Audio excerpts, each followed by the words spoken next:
دوستو، بگ سوچوں میں خوش آمدید۔ صدیوں پہلے مردہ جسم کی ممی بنانے کی روایت بہت عام تھی۔ 19ویں صدی کے آخری حصے 1875 تک مصر کے بازاروں میں فرعون مصر کی ممیز فروخت ہوتی تھی۔ یہ آپ اسکرین پر بھی دیکھ رہے ہیں کہ ایک ممی فروش 2 سالم اور ایک ادکٹی ممی فروخت کرنے کو چھابڑی لگائے بیٹھا ہے۔ ہاں، یہ صحیح ہے کہ یہ تو صدیوں پرانی ممیز کی باتیں ہیں، پر کیا آپ جانتے ہیں کہ آج کے دور میں بھی ممیز بنائی جاتی ہیں؟ جنوب مغربی بحر الکاہل کے علاقے پپوا نیو گنی کے ایک گاؤں کوکی میں یہ روایت آج بھی قائم ہے۔ یہاں کے قبائلی لوگ مرنے کے بعد اپنے سردار کی لاش کو حنوط بھی کرتے ہیں۔ یہ حنوط کی گئی لاشیں ان کے ہاں آج بھی محفوظ ہیں، موجود ہیں۔ اگر آپ اس علاقے میں جائیں اور وہ لوگ آپ کو اس کی اجازت دیں تو آپ آج بھی ان ممیز کو وہاں دیکھ سکتے ہیں۔ لیکن دوستو، ممیفیکیشن کا ان کا طریقہ قدیم مصریوں کے طریقے سے بہت مختلف ہے۔ اس ویڈیو میں ہم آپ کو یہی سب دکھائیں گے کہ کیسے اس دور دراز کوکی گاؤں کے لوگ اپنے سرداروں کو جلتی آگ کے ذریعے ممیفائی کرتے تھے۔ پپوا نیو گنی کے مختلف قبائل میں ایک قبیلہ انگا بھی ہے۔ اس قبیلے کے لوگ کسی اجنبی کو اپنے ہاں خوش دلی سے ویلکم نہیں کہتے، بلکہ وہ تو کسی کو اپنے قبیلے میں آنے کی اجازت تک نہیں دیتے۔ اور یہی ہوا اولا لوہمن کے ساتھ۔ لوہمن ایک مشہور جرمن فوٹو جرنلسٹ ہے۔ 2003 میں انہوں نے پپوا نیو گنی کا دورہ کیا۔ جب لوہمن کوکی ولیج میں موجود انگا قبیلے میں گئی تو وہاں کے لوگوں نے انہیں ویلکم کرنے کے بجائے انہیں وہاں سے واپس چلے جانے کا کہا۔ ایسا اس لیے تھا کیونکہ اس قبیلے کے لوگ اپنے کلچر، اپنی ثقافت، اپنا رہن سہن، اپنی قدیم روایات کسی اجنبی سے شیئر نہیں کرنا چاہتے تھے۔ وہ زائرین اور ٹورسٹ وغیرہ کے عادی نہیں تھے، اس لیے جب اچانک لوہمن ان کے قبیلے میں پہنچ گئی تو انہوں نے اسے واپس جانے کا کہہ دیا۔ لیکن لوہمن کو اس قبیلے کی روایات جاننے میں بہت زیادہ دلچسپی تھی، کیونکہ اس نے سن رکھا تھا کہ وہاں کے لوگ اپنے مردوں کی ممیز بناتے تھے، اس لیے وہ اس قبیلے میں بہر طور جانا چاہتی تھی۔ دوسری طرف قبیلے والے نہیں چاہتے تھے کہ کوئی باہر سے آئے اور انہیں دیکھے۔ سو مائی کیورس فیلوز، لوہمن کو جب اس قبیلے میں خوش آمدید نہیں کہا گیا تو وہ فوراً واپس چلی گئی، لیکن 1 دہائی تک یعنی 10 سال تک مسلسل وہ یہاں پھیرے لگاتی رہی۔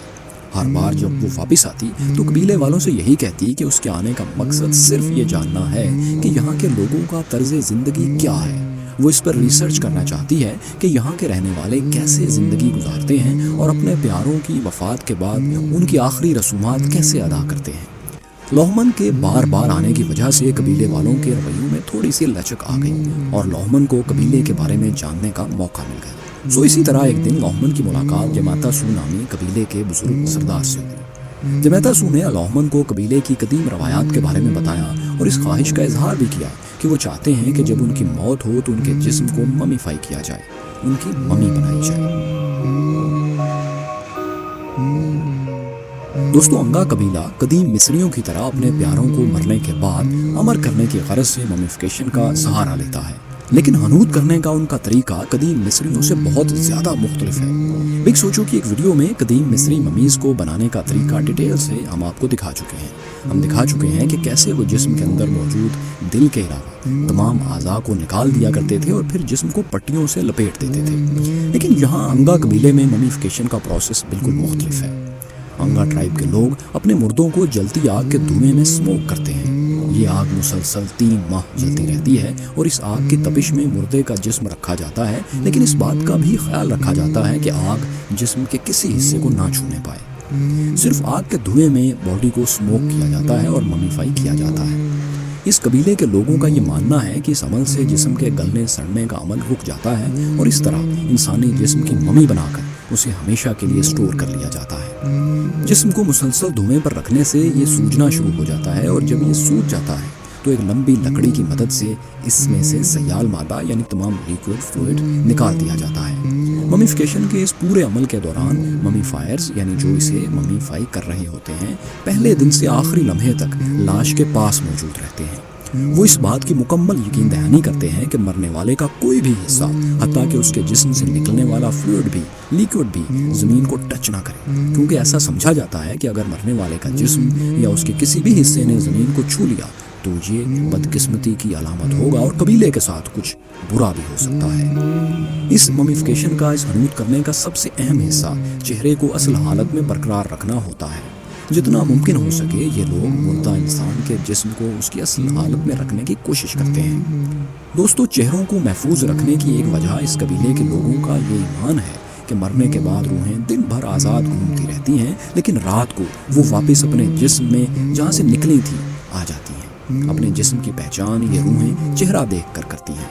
अगर चेहरा शनाख्त के काबिल ना हो तो वो अपना जिस्म नहीं पा सकती और हमेशा भटकती रहती हैं, आज़ाद घूमती रहती हैं। इसलिए ममीज़ के चेहरों को असल हालत में महफूज रखना बहुत ज़रूरी समझा जाता है। इसकी एक और वजह यह भी है कि ये कबीला चूँकि जदीद दुनिया से बहुत दूर है, इसलिए यहाँ फोटोग्राफी का तो सवाल ही पैदा नहीं होता। सो ये लोग अपने मरने वालों की शबीह को, उनकी तस्वीर को महफूज रखने का यही तरीका जानते हैं या जानते थे कि इसे ममीफाई किया जाए और चेहरों को महफूज रखा जाए ताकि चेहरों से इनकी पहचान हो सके। इस सारी बात को आप यूँ समझ लें कि जैसे हमारे पास अपने प्यारों की एल्बम्स मौजूद होती हैं जिसमें तस्वीरें होती हैं, तो इनके पास ममीज़ मौजूद होती हैं जिनके चेहरे महफूज होते हैं।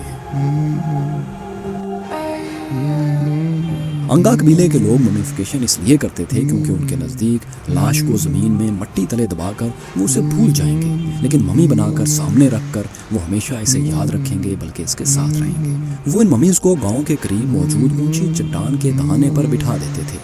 ऊंची चट्टान पर सामने बिठाने का मकसद ये था कि इनके प्यारों को एहसास होता रहे कि उनका मरने वाला मरने के बाद भी उनके सामने है, बल्कि उन पर नज़र रखे हुए है। लेकिन फिर 20वीं सदी के वस्त में इन जज़ायर पर दोस्तों मसीही मिशनरियों और बरतानवी और ऑस्ट्रेलियाई सरकारी अफसरान ने आना शुरू किया। इसकी वजह से इन कबाइल के कल्चर में काफ़ी तब्दीलियाँ हुई और ममीज़ बनाने का ये अमल कम होता चला गया। उसके बाद ही इन लोगों ने यहाँ दूसरे लोगों को खुशामदीद कहने का सिलसिला ख़त्म किया। अंगा कबीले के सरदार जेमात्सू ने लोहमन से इस कबीले की रवायात को तफसील से डिस्कस किया। जेमात्सू अपनी सही उम्र तो नहीं जानता था, लेकिन वो ये महसूस करता था कि अब उसकी ज़िंदगी अपने इख्तिताम की तरफ गामज़न है। इसलिए वो अपनी पुरानी रवायात को अगली नस्ल को मुंतकिल करना चाहता था। यही वजह थी कि उसने लोहमन को अपनी इस ख्वाहिश के बारे में बताया कि वो मरने के बाद अपनी मम्मी बनवाना चाहता है। उसे लगता था कि हनूत होकर मम्मी बनकर वो अपने ख़ानदान की, अपनी फैमिली की हिफाजत करता रहेगा। इसलिए उसने अपने बच्चों को अपनी पुरानी रवायत यानी मम्मी बनाने का तरीका सिखाया। दोस्तों, यहाँ एक और दिलचस्प बात बताते हैं, वो ये कि लोहमन के बाद इस कबीले में बहुत से और लोग भी रिसर्च करने के लिए आए। एक बार जेमात्सू ने कुछ माहिरीन के साथ मिलकर एक सूअर पर ममीफिकेशन का तजुर्बा भी किया। खैर दोस्तों, तो जेमात्सू ने लोहमन से ये भी कहा कि वो इसकी मौत के बाद उस पर किए जाने वाला ममीफिकेशन का प्रोसेस देखे, इसकी तस्वीर बनाए और दुनिया को उसकी कहानी सुनाए।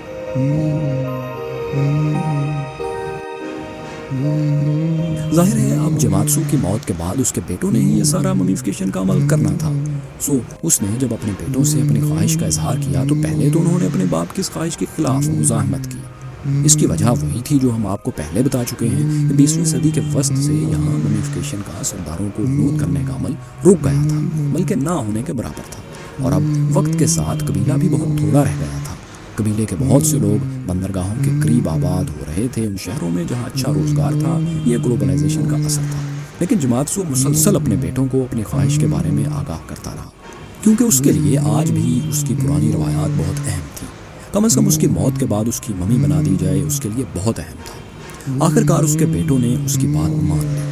जेमात्सू के बेटे ओतैन ने कहा कि hमारे पास कोई और रास्ता नहीं सिवाय इसके कि अपने बाप की आखिरी ख्वाहिश को पूरा करें। और फिर 2015 में जेमात्सू की मौत हो गई। जेमात्सू की आखिरी ख्वाहिश के मुताबिक लोहमन भी अंगा कबीले में वापस आई और इसकी लाश को ममीफाई होते देखा। इसकी तस्वीर उसने बनाई। दोस्तों, जेमात्सू के पोते समेत 7 अफराद ने ममीफिकेशन के इस अमल का आगाज़ किया। उन्होंने सबसे पहले चिकनी मिट्टी अपने चेहरों पर लगाई। ये उनके यहाँ गम की अलामत समझी जाती है। रस्मी कवानीन के मुताबिक सारे अमल के दौरान उन्हें पानी पीने की इजाज़त नहीं थी वो सिर्फ गन्ने का जूस ही पी सकते थे। इसके अलावा किसी भी तरह का कोई और मशरूब वो नहीं ले सकते थे और खाना भी कोई आम पका हुआ खाना वो नहीं खा सकते थे। ममीफिकेशन के अमल के दौरान अमल करने वाले सिर्फ वही खाना खा सकते हैं जो उसी आग में पकाया जाए जिसके धुएं से जमेतसू की लाश को हनूत किया जा रहा था। सो दोस्तों, जब इस आग के धुएं ने जमेतसू की जिल्द को, इसकी स्किन को जला दिया तो इस अमल करने वाले अफराद ने एक लकड़ी की खपची की मदद से इसके ऊपर की जिल्द को खुरचना शुरू कर दिया। लाहमन ये सारा अमल देख रही थी। कई हफ्तों पर मुहित इस अमल में पहले जमेतसू का जिस्म सूजा, धुएं से स्याह काला हुआ और आखिर में सख्त हो गया। रस्म करने वाले 7 अफराद ने जमेतसू के जिस्म से निकलने वाले फ्लूइड को अपने जिस्मों पर लगाया। ऐसा इसलिए किया जाता है क्योंकि उनके मुताबिक ऐसा करने से रूह को बचाया जा सकता है। ममीफिकेशन के सख्त कवानीन के तहत इन 3 महीनों तक इन 7 लोगों को ना तो नहाने की इजाज़त थी, ना हाथ मुंह धोने की और ना ही ये जगह छोड़कर कहीं और जाने की। जब जमेतसू की बॉडी मुसलसल 3 माह तक आग के धुएं में रहने की वजह से सख्त हो गई तो आखिर में इसे दरख्तों की झाड़ियों से बनी एक कुर्सी पर बिठा दिया गया। पट्टियों की मदद से इसे इस कुर्सी से बांधकर कबीले के करीब मौजूद एक ऊंची चट्टान पर रख दिया गया। वहां से जमेतसू उन पर हमेशा अब नजरें रखे हुए था, उनके ख्यालात के मुताबिक। अगर आप भी अब वहां जाएं तो जमेतसू की मम्मी से आपकी मुलाकात आसानी से हो जाएगी। दोस्तों, जाते जाते हम आपको ये बताते जाएं कि मिस्र और एशिया के दूर दराज इलाकों के अलावा ममीज़ उन इलाकों में भी बनाई जाती थी जहां मॉडर्न दुनिया बहुत बाद में पहुंची। अमेरिका के दरियाफ्त होने से सदियों पहले वहां मौजूद इनका सिविलाइजेशन में ममीज़ बनाई जाती थी और महफूज की जाती थी। इसी तरह चीन से भी बहुत सी ऐसी ममीज़ मिली हैं जिन्हें हज़ारों साल पहले हनूत किया गया था। इस सब से आप जान सकते हैं कि ममीज़ बनाने की सोच हज़ारों साल से इंसानों में मौजूद है और उस वक्त से मौजूद है जब मुख्तलिफ जगहों पर रहने वाले इंसान एक दूसरे को जानते भी नहीं थे और उनके राब्ते भी नहीं थे। इस मालूमात की मदद से हम कह सकते हैं कि इंसान में हमेशा ज़िंदा रहने की ख्वाहिश एक कुदरती ख्वाहिश है जो नामालूम ज़मानों से उसके शऊर में बसती है। तो बहरहाल दोस्तों, अंगा कबीले की इस रवायती ममीफिकेशन की वीडियो आपको कैसी लगी हमें कमेंट्स में ज़रूर बताइए। और अगर आप ये जानना चाहते हैं कि कदीम मिस्र के लोग ममीज़ कैसे और क्यों बनाते थे तो हमारे इस लिंक पर क्लिक कीजिए। शुक्रिया।